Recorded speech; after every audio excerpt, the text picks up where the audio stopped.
এই টাকাটা আপনাদের কাছে আছে, ওটা কি ব্যাংক হ্যাঁ? থেকে তোলার কোনো নির্দিষ্ট সময়সীমা আছে যে এর পরবর্তীতে ওই টাকাটা বিসিবি থেকে আপনারা আর তুলতে পারবেন না? না না না না, ব্যাংক গ্যারেন্টির একটা ডেট থাকে। সো একটা ব্যাংক গ্যারেন্টির ডেট হচ্ছে 15ই মে, তার মানে প্রায় আরও আমাদের 1.5 মাস আছে। আর আরেকটা আছে বোধহয় 6 মাস আরও আছে। আচ্ছা। সো ওইটা নিয়ে ওয়ারিড না। আমরা এই উইকেই আমরা কিন্তু উনি যদি মানে ঢাকার ম্যানেজমেন্ট যদি এই উইকে আর তো টাইম নাই, আমার কথাটা বুঝছেন, যে 60 ডেজ দেওয়া হয়েছে, তারপরে আর কতদিন দিব? এই তো মিঠু ভাই, এই সময়টা এত বেশি দিলেন কেন? আমাদের ইয়েতে ছিল 45 ডেজ। হ্যাঁ। মানে জিনিসটা হচ্ছে 25% হচ্ছে খেলার আগে, 50% হচ্ছে খেলার মধ্যে, আর 25% খেলা শেষ হলে 45 ডেজের মধ্যে। হ্যাঁ, এখন দেখেন প্লেয়াররা কিন্তু আমাদের আগে জানায়নি, তারা অনলি 25%-এর মতো পেয়েছে। ঠিক আছে, ওইখান থেকে জানালে আমরা প্রেশারটা দিতাম। খেলার ফাইনালের পরে জানতে পারলাম যে ওদের প্রায় 75%। তখন সবার সাথে আমাদের যোগাযোগ করতে হয়েছে, মানে আপনার পাওনা টাকা আপনার সাথে যোগাযোগ করতে হয়েছে আমার। তো যোগাযোগ করে আমাদের যে হিসাব, আমাদের ওই প্লেয়াররা যে হিসাব দিয়েছে সেই অনুযায়ী তারা প্রায় 4 কোটি টাকা ছিল। এর মধ্যে প্রায় 2 সপ্তাহ আগে ওরা কিছু কিছু প্লেয়ারদের টাকা দিয়েছিল 50-1 লাখ টাকার মতো। হ্যাঁ, কিন্তু that is not good enough. আমাদের তো একটা টাইম লিমিট আছে, আমরা তো সারা জীবন এটা খোলা রাখতে পারবো না। সো গভর্নিং কাউন্সিলের আমরা সোমবারের মধ্যেই ডিসিশন নিয়ে নিব। আর আপনারা বলার পরেও আরও 1.5-2 মাস লেংদি হয়ে যাচ্ছে, তো ব্যাপারটা শোনেন, আমরা প্রথমে হচ্ছে আপনারা জানেন আমরা বহুবার চিঠি দিয়েছি। সব যেরকম 27 তারিখে আমরা, ফেব্রুয়ারির 27 তারিখেই কিন্তু তাদের 15 দিন দিয়ে, সবাইকে 15 দিন দিয়ে আমরা একটা চিঠি দিয়েছি যে আপনারা আমাদের সব প্লেয়ারদের হিসাব দিয়ে জানান। অন্য টিম যতটুকু পেরেছে, তারপরে তারা আমাদের যোগাযোগ করে আমাদের কাছে যে টাকা তাদের কাছে ছিল সেইখান থেকে পেমেন্ট করে দিতে বলছে, আমরা পেমেন্ট করে দিচ্ছি। কিন্তু বারংবার আপনার ঢাকাকে আমরা বারংবার চিঠি দিয়েছি।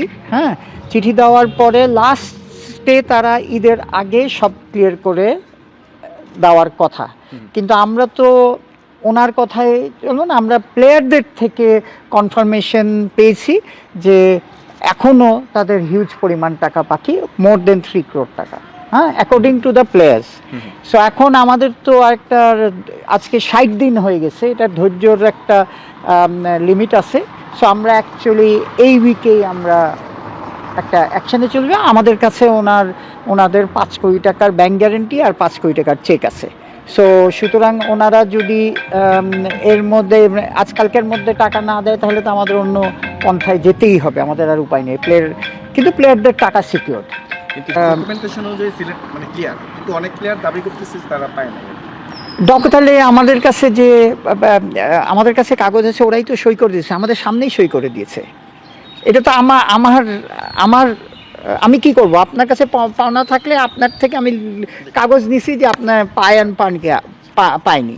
তো অনেকের হয়তো কিছু থাকতে পারে অন্য ইয়েতে, কিন্তু অ্যাকর্ডিং টু আমাদের হিসাব, হ্যাঁ, মানে সই করে দিয়েছে। ওই দিন যেই দিন আপনারা জানেন যে আমরা ওনাদের ডেকেছিলাম যেদিন, সেদিন কিন্তু ওরা আমাদের সামনে টাকাগুলি বুঝে পেয়ে সই করে দিয়েছে।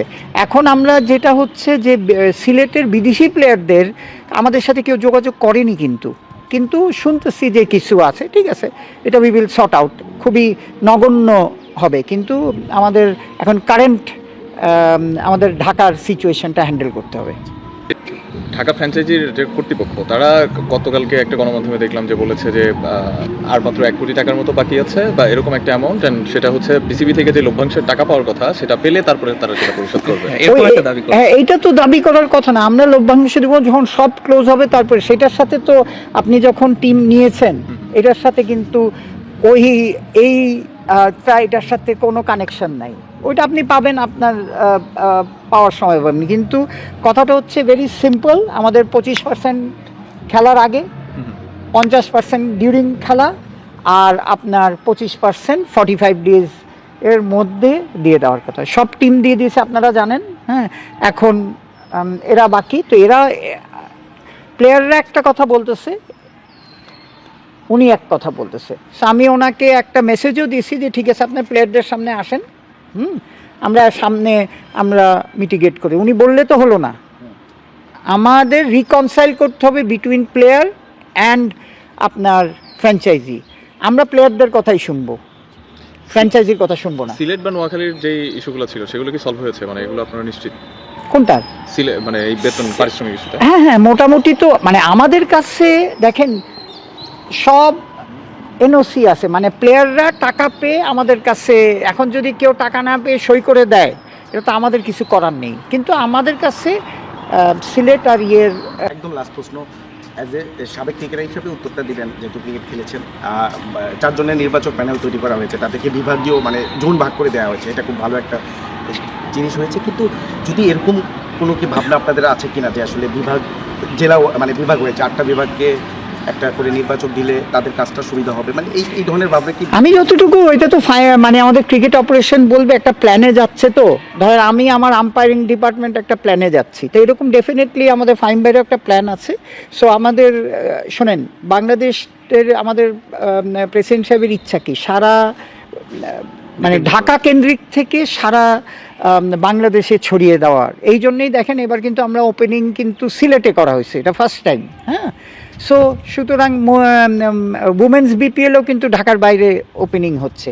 সো এই স্টেপগুলি মানেটা হচ্ছে যে আমরা ঢাকা কেন্দ্রিক থেকে বাইরে আমরা ছড়িয়ে দিতে চাই। তো সুতরাং আপনার যখন বাইরে খেলা হবে তখন মনিটর করার জন্য আপনার তো সিলেক্টরদের বাইরে দিবেই, তো ভবিষ্যতে নিশ্চয়ই আরও ওইরকম স্কাউট বা আপনার সিলেক্টর থাকবে যে মনিটর করার জন্য নতুন প্লেয়ার কোত্থেকে আসতে পারে।